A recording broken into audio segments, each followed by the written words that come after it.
Alors, dans l'exercice 2, on vous demande si c'est un agrandissement ou une réduction. C'est une réduction parce que 0,9, il est plus petit que 1. C'est de la leçon. Si le coefficient est compris entre 0 et 1, c'est-à-dire qu'il est plus petit que 1, c'est une réduction. S'il est plus grand que 1, c'est un agrandissement. Donc là, il n'y a pas besoin de réfléchir, c'est du cours. Ensuite, on vous demande si on a un rectangle.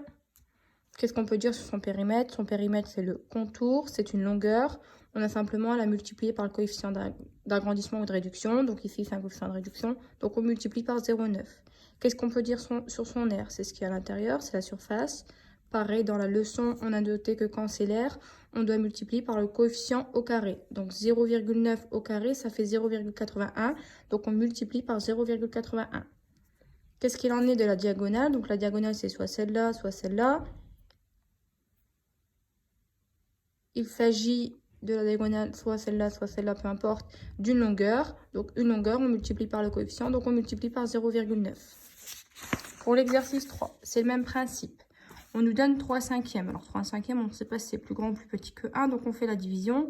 3 divisé par 5, calculatrice, ça fait 0,6. C'est plus petit que 1, donc c'est une réduction. Qu'est-ce qu'on sait sur l'aire? Eh bien, on doit la multiplier par le coefficient au carré. Donc 0,6 au carré, on le fait à la calculatrice, ça fait 0,36. Donc pour avoir l'aire, on multiplie par 0,36. La hauteur, c'est juste une longueur. Donc on multiplie par le coefficient, qu'on appelle K, on multiplie par 0,6. Le volume, pareil, c'était écrit dans la leçon, on doit multiplier par le coefficient au cube. Donc on multiplie par 0,6 au cube.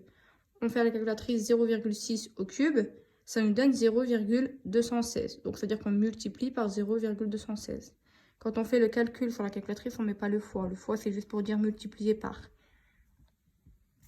C'est tout. Là, c'est de la leçon, il faut connaître ça par cœur et il faut l'appliquer.